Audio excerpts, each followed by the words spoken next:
ओम अज्ञानतिमिरान्धस्य ज्ञानाञ्जनशलाकया चक्षुरुन्मीलितं येन तस्मै श्रीगुरवे नमः।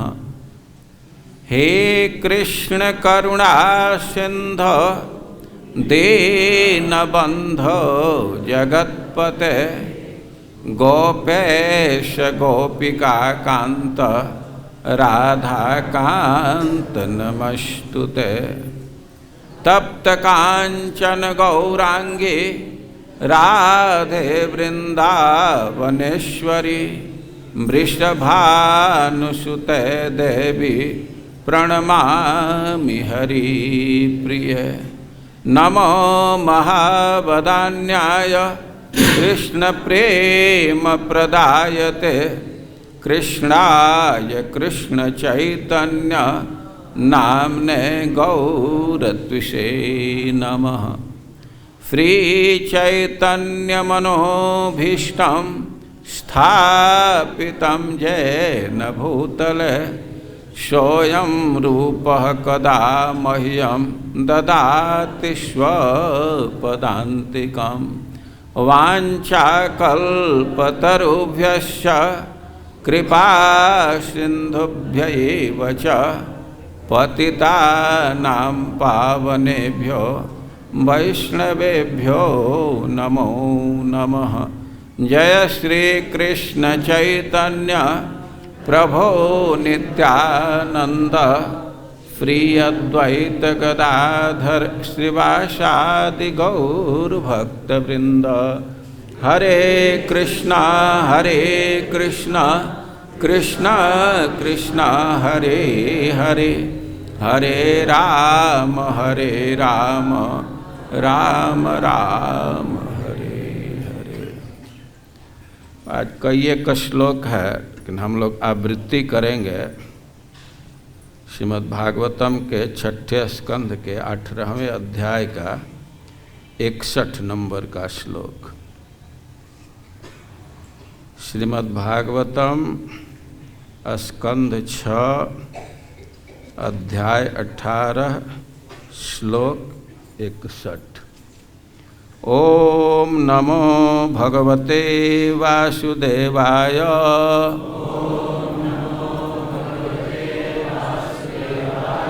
ओम नमो भगवते वासुदेवाय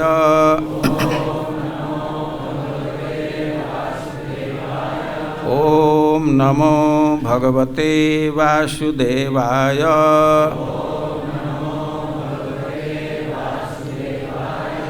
लब्ध्वा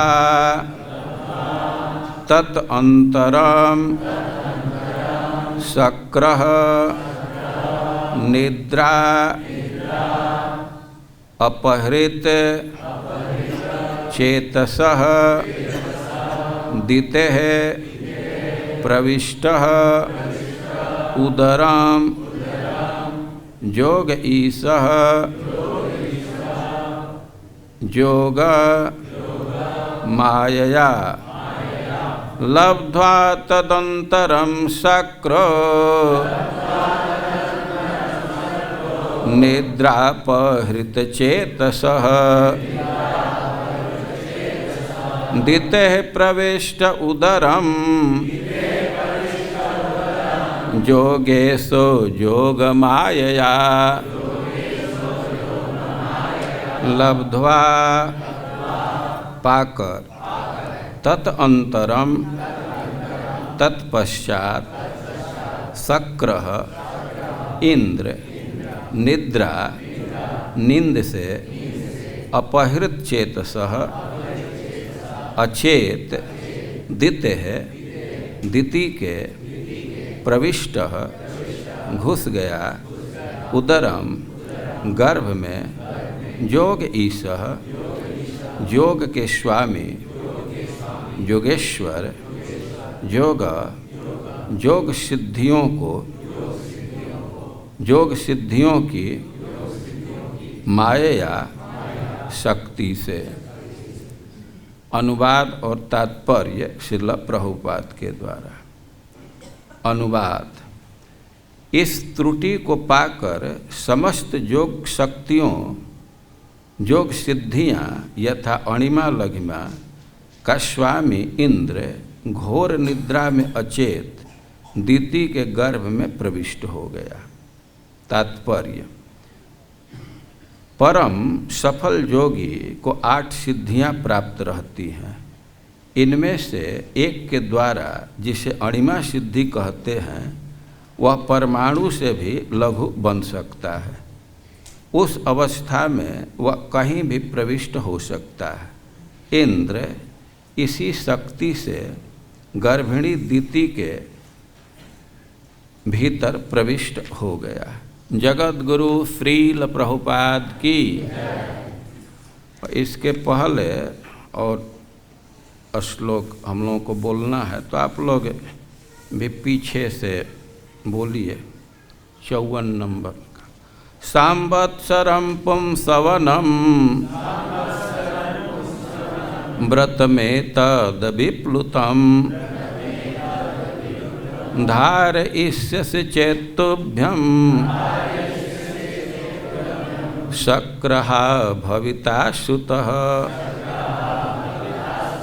अनुवाद: कश्यप मुनि ने कहा, यदि तुम श्रद्धापूर्वक कम से कम 1 वर्ष तक इस व्रत में लगी रहकर इस पुंसवन अनुष्ठान को करोगी तो तुम्हारे एक पुत्र उत्पन्न होगा जो इंद्र का वध करेगा। किंतु यदि इस व्रत को करने में कुछ भी त्रुटि रह गई तो तुम्हारा पुत्र इंद्र का मित्र बन जाएगा।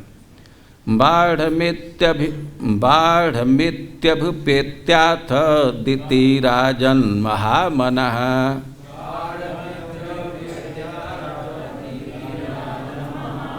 कश्यपात् गर्भमाधत्त व्रतं चांजो दधारसा।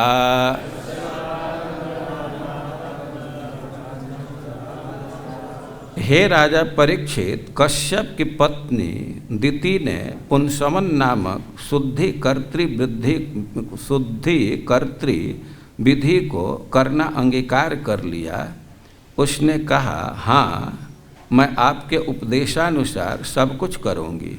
वह अत्यंत प्रसन्नतापूर्वक कश्यप का वीर्य धारण कर गर्भवती हुई और श्रद्धापूर्वक व्रत का पालन करती रही।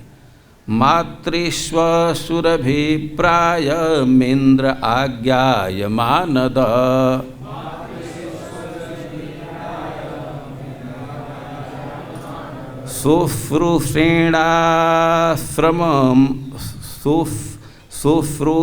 शुश्रूषेणाश्रमस्थां दितिं पर्यचरत् कविः।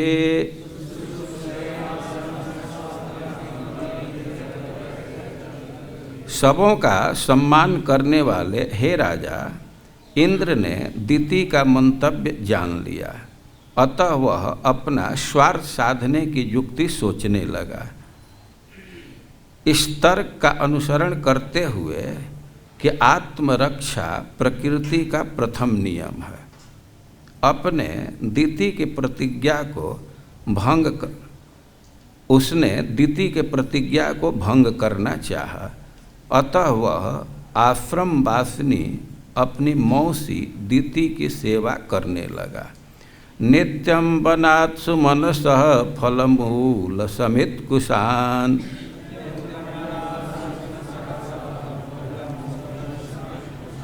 पत्रांकुरमृदोपश्च काले काल उपाहरत्।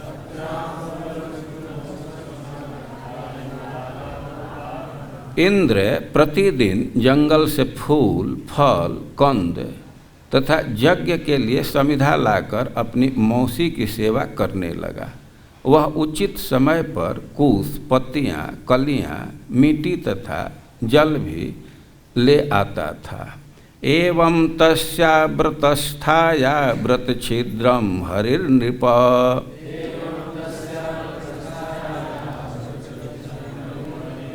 प्रेप्सु पर्यचरज्जिग्म मृगेहेव मृगाकृतिः।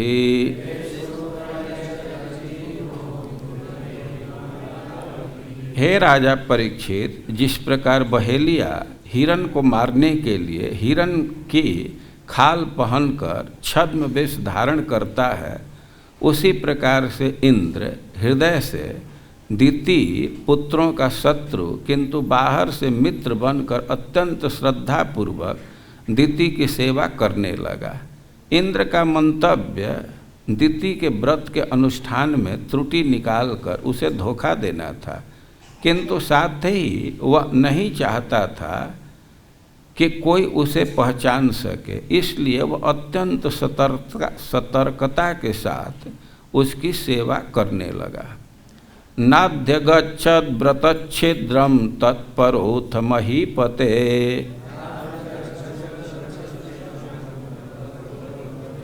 चिंतां तीव्रां गतः शक्रः केन मे स्यात् शिवं त्विह।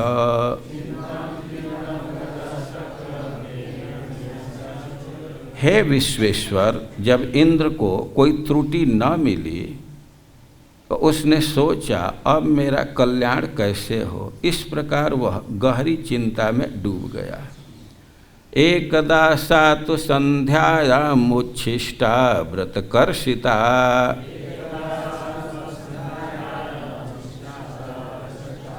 अस्पृष्टवार्य धौतांघ्रि सुस्वाप विधिमोहिता।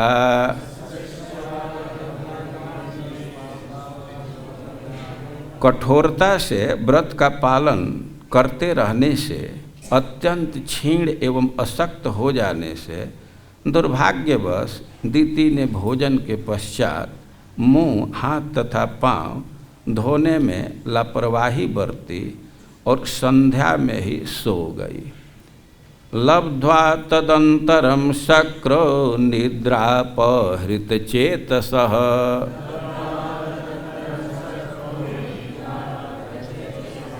लब्ध्वा तदंतरम शक्रो निद्रापहृत चेतसः,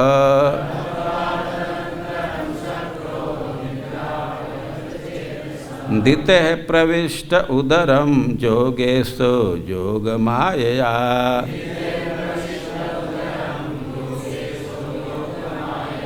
इस त्रुटि को पाकर समस्त योग शक्तियों का स्वामी इंद्र घोर निद्रा में अचेत दिति के गर्भ में प्रविष्ट हो गया।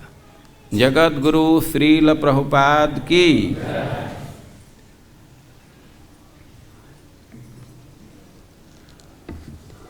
आप लोगों के बीच में बैठ कर के प्रसन्नता है। क्लास तो होता रहा, लेकिन ऐसे आधा माता जी आधा प्रभु जी, ये क्लास 6 महीने के बाद मिल रहा है। हम लोग 6ठा स्कंध पढ़ रहे हैं। जो अध्याय चल रहा है उसका नाम है राजा इंद्र का वध करने के लिए दिति का व्रत। दिति एक व्रत कर रही थी और उसका उद्देश्य था इंद्र का वध करना। विचित्र बात है, लेकिन इसके पीछे कारण यह है कि दिति के 2 पुत्र थे।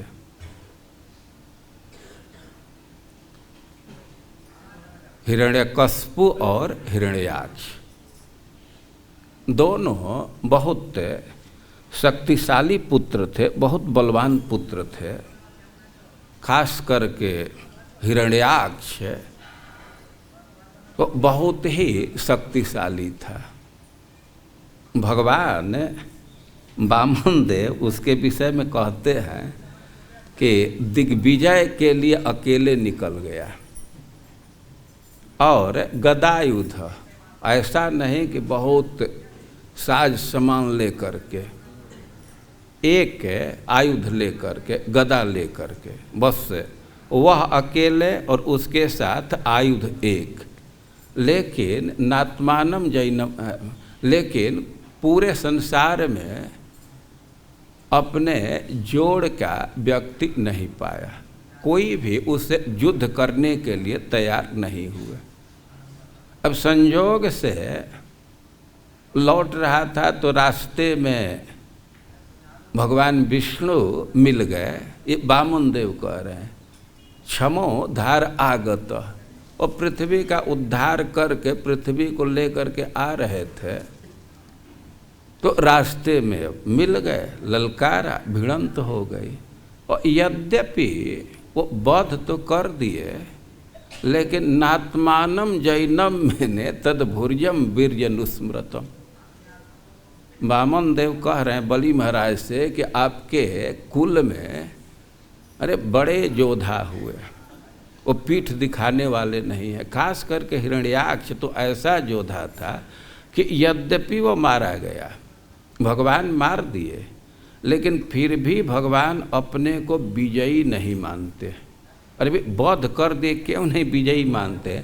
तद वीर्यम भूर्य अनुस्मरण, आज तक उनको उसके बल का स्मरण होता है। भगवान यही अनुभव करते हैं कि हमारा भाग्य था कि हम विजय प्राप्त कर गए। वास्तव में बल तो उसी के पास था। ये तो किसी पुण्य से, किसी भाग्य से हम उसको मार डाले। तो नात्मानम विजयी मन्य, यद्यपि यह तथ्य नहीं है, ये तो भगवान शिक्षा दे रहे हैं कि जिससे कुछ लेना है उसकी प्रशंसा करनी चाहिए। भिखमंगों को शिक्षा दे रहे हैं। लेकिन जो हो, दोनों पुत्र बहुत शक्तिशाली थे। अब दोनों पुत्र का वध हो गया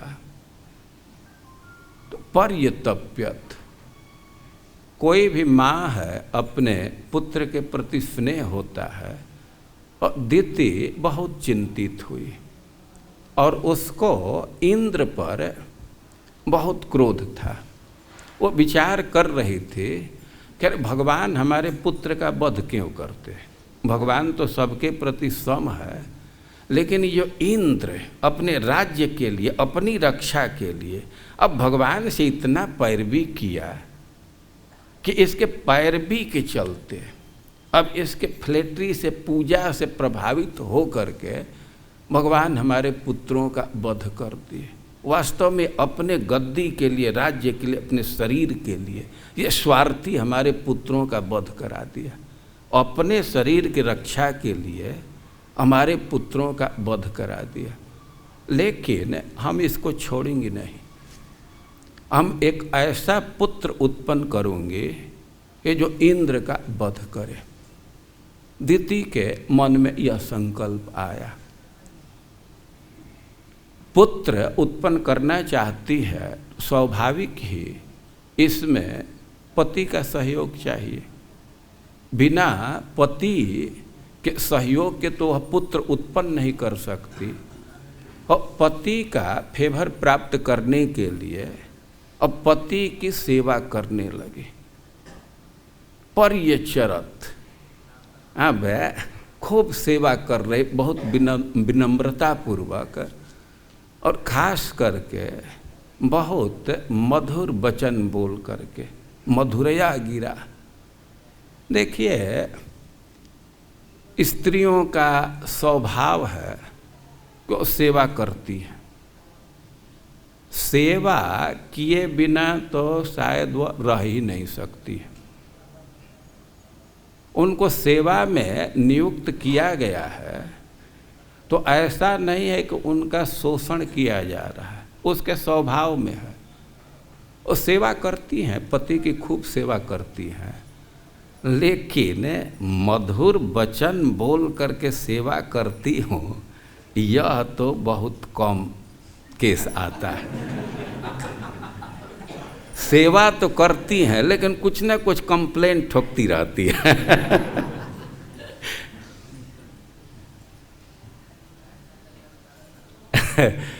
हम सुने हैं, अरे महाराज इनकी मैं 8 दिन मायके चली जाती हूँ ना, तो पूरा घर गंदा हो जाता है। 8 दिन तो हमको अब सब सेटअप करने में लगता है। लेकिन 2 स्थिति में स्त्रियां पति से बहुत मधुर व्यवहार करती। एक तो जब उनको पति से कुछ प्राप्त करना है, उनसे कुछ मांगना है, तब अब कठोर नहीं बोलेंगी, या उनसे कुछ गलती हो गई है तो अब देखिए पति के साथ कितना वो मधुर व्यवहार कर रही है। और दीति पति से चाह रही थी कि हमारे गर्भ में वीर्याधान करें, हम पुत्र उत्पन्न करें, और खूब अच्छा से सेवा करने लगी और प्रसन्न चित्त से देखती थी, मुस्कुराते हुए देखती थी और सेवा कर रही थी। अब कश्यप जी तो विद्वान व्यक्ति हैं, वे उसके हाव भाव से समझ गए कि इसके मन में कुछ इच्छा है, और उसके सेवा से इतना संतुष्ट हो गए कि पति की महिमा बखान करने लगे।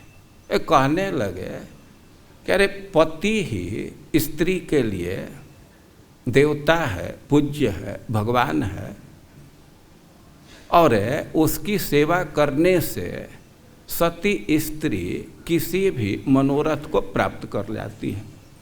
उसके लिए कोई मनोरथ दुर्लभ नहीं है। वे प्रश्न होगा कि भगवान तो एक है, ये पति कैसे भगवान हो गए? और कश्यप जी सिद्धांत दे रहे हैं कि भगवान एक हैं, लेकिन उनके रूप अनेक हैं।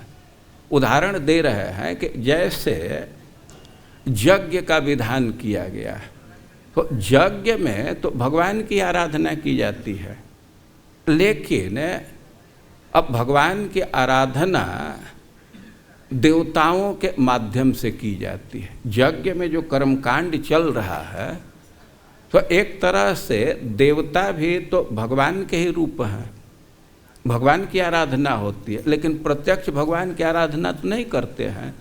तो जैसे क्रियाकांड में, कर्म में देवता भगवान के स्वरूप हैं, और उन देवताओं की आराधना करके व्यक्ति अपने मनोरथ को प्राप्त कर लेता है, तो उसी प्रकार पति भी भगवान का ही एक स्वरूप है। खास करके स्त्री अपने पति की ही सेवा करके अपने मनोरथ को प्राप्त कर लेती है।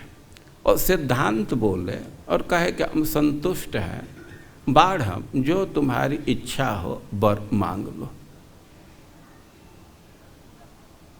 तुरंत कोई कह सकता है कि अरे वो समझे नहीं कि उसके मन में क्या, इतना तो समझे कुछ मांगना चाहती है, तो पहले विचार करना चाहिए ना क्या मांग रही है, कैसे इतनी स्वतंत्रता दे दी है, जो तुम्हारी इच्छा हो मांग लो।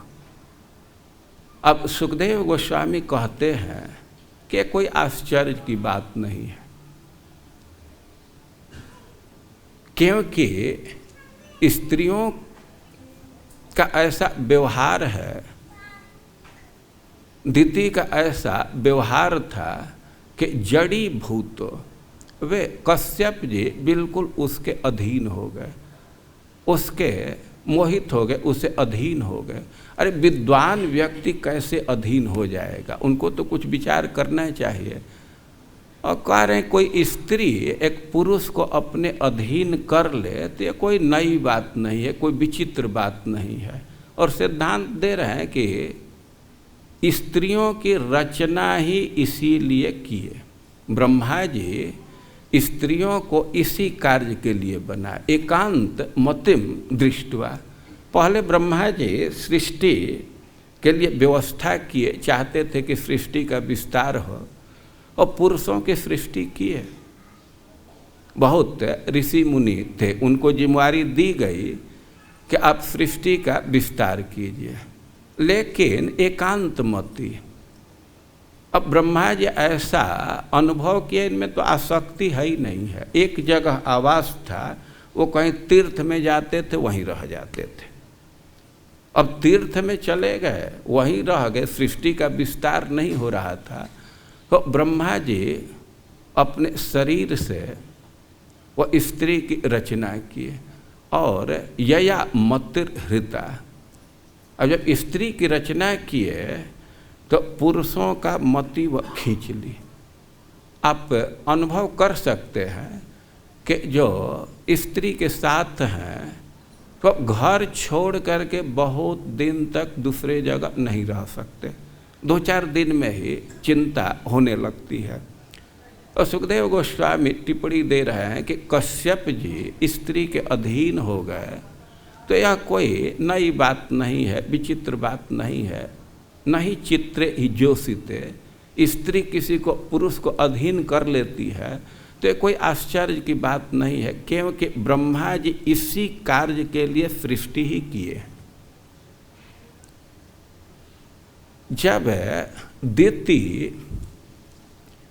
ऐसा अनुभव करने लगी कि हमारे पति अब बिल्कुल हमारे अधीन हैं, तो स्पष्ट शब्दों में वह कहे कि यदि आप हमको वर देना चाहते हैं तो हम पुत्रम इंद्र हणम वृणे, हम ऐसा पुत्र चाहती हूँ जो इंद्र का वध करे। अब इतना सुनते ही कश्यप जी का होश उड़ गया, कहे कि ये तो बहुत भारी अधर्म में कर दिया। इंद्र का वध है, इंद्र देवता हैं, कश्यप जी के अपने पुत्र हैं। अब वो तो बहुत भारी चिंता में पड़े, ये तो बहुत भारी अधर्म उपस्थित हो गया, इंद्र का वध। वे स्त्री स्वभाव पर टिप्पणी किए, अपने ऊपर धिकारने लगे कि मैं क्यों स्त्री के अधीन हो गया, क्या उसका कोई दोष है। और विचार कर रहे हैं कि ना, हम में इंद्रिय तृप्ति की वासना है, इसके चलते हम स्त्री के अधीन हैं। जो हो एक बार तो फसावट महसूस किए, लेकिन कश्यप जी विचार करने लगे कि अब क्या किया जाए। अब तो वचन दे दिए हैं, इसकी भी रक्षा करनी है और अधर्म भी न हो। और उसके लिए वे दिति से कहने लगे कि ठीक है, तुमको पुत्र की प्राप्ति होगी, लेकिन एक शर्त है, यदि तुम 1 साल तक एक व्रत का अनुष्ठान करोगी तब तुमको ऐसा पुत्र होगा जो इंद्र का वध करने वाला होगा। वैसे कश्यप जी तो संस्कृत बोल रहे हैं, तो कह रहे हैं कि यदि तुम 1 साल तक इस व्रत को धारण करोगे तो एक पुत्र होगा, इंद्रहा देव बांधव। संस्कृत कह रहे हैं कि इंद्रहा देव बांधव, यदि इसका विच्छेद करेंगे तो अवग्रह डालने से इंद्रहा, हा मतलब मारने वाला, और अदेव बांधवा जो असुरों का बंधु होगा। तो दिति तो इसी रूप में इसको ग्रहण कर रही है, लेकिन इसी वाक्य को अब खंड करके प्रस्तुत किया जाए तो अर्थ दूसरा भी हो जाएगा। इंद्रहा, हा का अर्थ अनुगामी भी होता है, और इंद्रहा देव बांधव, इंद्र का अनुगामी, देवताओं का बंधु जो हो, यह भी अर्थ है। लेकिन हम लोग यथा श्रुत अर्थ लेकर के चलेंगे। जैसा श्रील प्रभुपाद जी तो पाठे दूसरा लिए हैं, धार यस्यति चेत तुभ्यम सक्रहा भविता सुत, यदि तुम 1 साल तक व्रत का पालन करोगे तो तुम्हें ऐसा पुत्र होगा जो इंद्र का वध करेगा। अब तो दिति को बहुत उत्साह था, वो कहने लगे कि हाँ हम व्रत का पालन करेंगे। अरे वो तो इतना दुखी थी और इंद्र के प्रति इतना क्रोध था कि 1 साल क्या, वो 10-20 साल का व्रत करने को तैयार थी। वो कहे कि 1 साल व्रत करना होगा, वो तैयार थी और कहने लगी कि बतलाइए क्या व्रत है, उसके विषय में क्या निषेध है, क्या विधि है, किस चीज़ का त्याग करना है और किस चीज़ का संपादन करना है, सब बतलाइए, हम खूब अच्छा से व्रत को करूँगा। तो सबसे पहले कश्यप जी उसको निषेध बतला रहे, 30 से 31 चीज़ का निषेध बतलाए। और सामान्य रूप से सबसे कह रहे हैं कि ये जो व्रत करना है तो त्याग करना होगा, किस किस चीज़ का त्याग करना होगा। और उसमें पहला बतला रहे हैं कि न हिंसा भूत जाता नहीं, निषेध में बतला रहे हैं कि किसी भी प्राणी के किसी प्रकार से हिंसा नहीं करनी है। हिंसा का अर्थ होता है कष्ट देना, हिंसा केवल किलिंग के अर्थ में, मारने के अर्थ में नहीं होता है। तो व्यापक अर्थ में लेंगे तो किसी भी प्राणी को किसी प्रकार, मतलब मन से, वचन से और शरीर से कोई कष्ट नहीं देना है। अब देखिए, व्रत जिसका उद्देश्य है वध करना, लेकिन कश्यप जी विद्वान व्यक्ति हैं, वे भक्ति के सिद्धांत को समझ रहे हैं और उनके मन में है कि यदि यह भक्ति के सिद्धांत पर चलेगी तो इसके चित्त में उत्थान हो जाएगा, इसका चित्त बदल जाएगा। तो इसी से उसको उपदेश दे रहे हैं व्रत का, और कि किसी भी व्यक्ति प्राणी का किसी भी प्रकार से हिंसा नहीं करना है। न सपे न नृतम वदेत, न किसी को गाली देना है, न शाप देना है, न झूठ बोलना है। और न छिंद्याद नख रोमाणी, नख नहीं काटना है, बाल नहीं काटना है, और कोई भी अमंगल चीज़ जैसे हड्डी है, ये कपाल है, ये सब का स्पर्श नहीं करना है। और नापसु स्न्यायात न कुप्यत न संभाषित दुर्जनय, जल में घुस करके स्नान नहीं करना है, किसी पर क्रोध नहीं करना है और दुष्ट व्यक्ति के साथ बात नहीं करना है। तो ऐसे कई के निषेध बतला रहे हैं।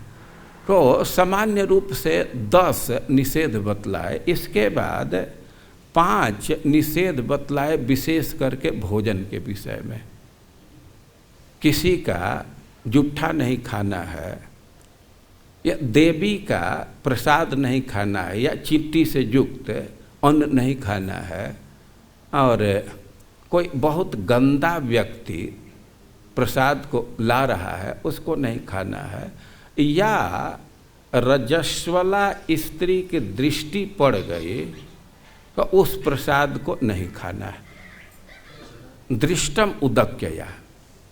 देखिए, इस समय बहुत झगड़ा चल रहा है, विवाद चल रहा है कि भाई कोई स्त्री रजस्वला होती है तो जानबूझ करके तो नहीं होती है, ये तो प्रकृति का नियम है, क्यों इस पर इतना बंधन लगाया गया, क्यों रोका जाता, उचित नहीं है। एक विचार ऐसा कहता है। लेकिन अब उनका पक्ष जो हो, शास्त्र के अनुसार जब स्त्री रजस्वला है तो उस समय वह किसी खाद्य वस्तु का स्पर्श करती है, पके हुए भोजन का स्पर्श करती है तो अपवित्र माना जाता है। वो रंधन करती है तो उसको अपवित्र माना जाता है। और केवल यह भावना की ही बात नहीं है, कुछ प्रैक्टिकल ऐसी घटनाएं हैं कि उसके आधार पर कहा जा सकता है कि यह तथ्य है। गाँवों में ये प्रसिद्धि है कि कोई रजस्वला स्त्री आचार इत्यादि को छू देती है तो सड़ जाता है। हम लोग तो गांव में यही सुनते आए हैं। और गांव की बात नहीं है, एक बड़े विद्वान हैं, वो एक घटना सुना रहे थे कि जो डॉक्टर ये वंश परंपरा का सिस्टम बतलाए, इस समय चेक कर लेते हैं ना कौन किसका पुत्र है, और उस डॉक्टर के जीवन की एक घटना सुना रहे थे कि एक लड़की थी, युवती थी, और उससे एक दिन वे फूल मांगे। वे कहीं जा रहे थे, किसी बागीचे में एक गुलाब का फूल था खूब अच्छा, तो चले गए, अपने आवास पर गए, तो एक लड़की को भेजे कि जाओ उस बागीचे में गुलाब का फूल है उसको तोड़ लाओ। वो लड़की गई, फूल तोड़ करके लाई, उनको दे दी। तो डॉक्टर कहता है ना ना, तुम फूल वह नहीं लाई, जिस फूल को मैं कहा लाने के लिए, तो उस फूल को तुम नहीं लाई हो, जा करके उस फूल को लाओ। तो वहाँ तो एक ही फूल था, वो कहने कहीं दूसरे जगह से लाई हो। वो कहे कि नहीं नहीं, वही मैं फूल लाई हूँ, वहीं से लाई हूँ। और डॉक्टर कहने कि ना, वह फूल नहीं है। तब वह लड़की बोले, अरे डॉक्टर, तुमको समझना चाहिए कि मैं रजस्वला हूँ। जब इतना कहे तब डॉक्टर समझ गए। कहने का आशय यह है कि रजस्वला स्त्री उस फूल का स्पर्श कर दी, छू दी, तो उसमें परिवर्तन हो गया, कुंभला गया। तो हम केवल यह बात कह रहे हैं कि यह केवल कल्पना नहीं है, तथ्य है, जो हम इस विवाद में नहीं जाना चाहते। यहाँ थोड़ा सा अवसर आ गया, जो निषेध बतला रहे हैं कश्यप जी अपने पत्नी को, तो कह रहे हैं कि व्रत का पालन करना है, तो भोजन के विषय में कुछ निषेध है। उसमें यह भी कि कोई रजस्वला स्त्री जिस भोजन पर दृष्टि डाल दे उसका आहार नहीं लेना है। और घर से बाहर जाने के विषय में 7 निषेध बतलाए कि कभी भी बिना चादर ओढ़े घर से बाहर नहीं जाना है, बिना बाल को बांधे घर से बाहर नहीं जाना है, बिना मुंह धोए आचमन किए घर से बाहर नहीं जाना है। तो ऐसे घर से बाहर जाने के विषय में 7 नियम बोले, और 8 नियम सोने के विषय में।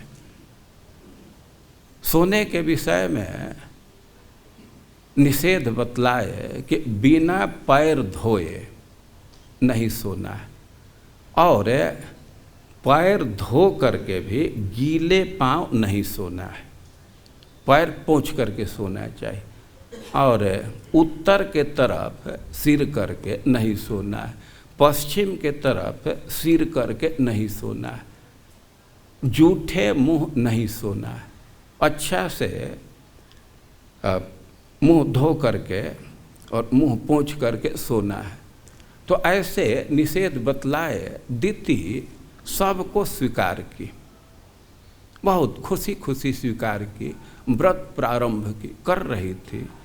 अब ज्यों ही इंद्र को यह पता चला कि हमारे वध करने के लिए, पुत्र उत्पन्न करने के लिए व्रत कर रही है, तो बहुत भारी चिंता में पड़े। अब विचार करने लगे कि हम कैसे उसके व्रत को खंडित करें, और उसके विषय में वे निर्णय लिए कि हम उसी के आश्रम में निवास करें। उसी के आश्रम में आ गए कि ज्यों ही कोई अवसर आएगा, ज्यों ही उसके व्रत में कोई कमी आएगी, तो उसका मैं लाभ लूँगा।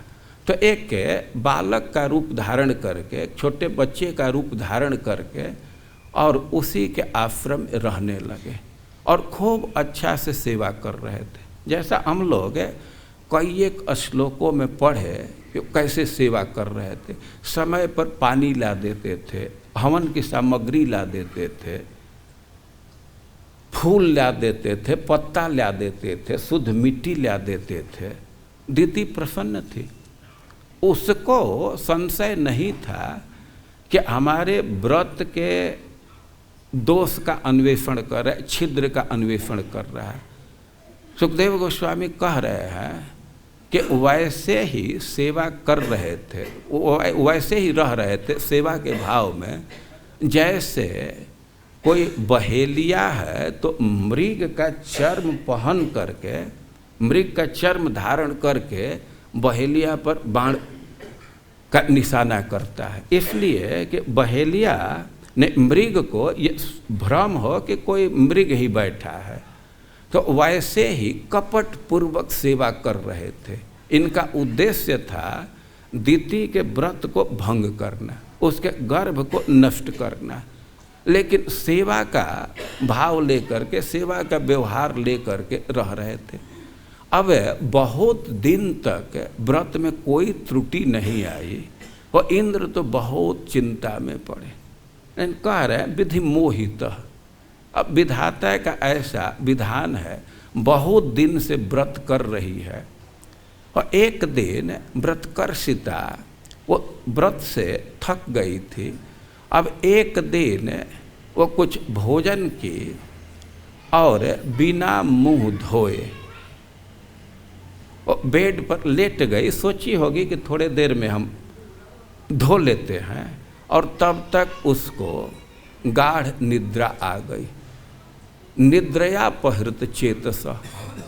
अब थकी थी, थकी मांदी थी, अब उसको झपकी आने लगे। उसी में उसको याद नहीं रहा क्या मुंह नहीं धोई है, और बिना मुंह धोए सो गई। अब इंद्र को अवसर मिला और तुरंत उसके गर्भ में प्रवेश कर गए। वे एक प्रश्न होगा कि गर्भ में कैसे प्रवेश कर जाएंगे। और सुखदेव गोस्वामी कह रहे हैं कि योगेशः, इंद्र के पास सिद्धियां हैं और जोग माया, उन्हीं सिद्धियों के बल से वे गर्भ में प्रवेश कर गए। अष्ट सिद्धियां प्रसिद्ध है और उसमें एक सिद्धि है अणिमा। अणिमा का अर्थ है कि व्यक्ति इतना छोटा हो जाता है कि वो पत्थर में भी प्रवेश कर सकता है। गर्भ में प्रवेश करने की बात तो बहुत आसान है। वो इंद्र उसके गर्भ में प्रवेश किए और गर्भ को नष्ट करने का प्रयास किए, और उसका रिजल्ट क्या हुआ इसको हम लोग आगे के क्लास में सुनते रहेंगे। हरे कृष्ण।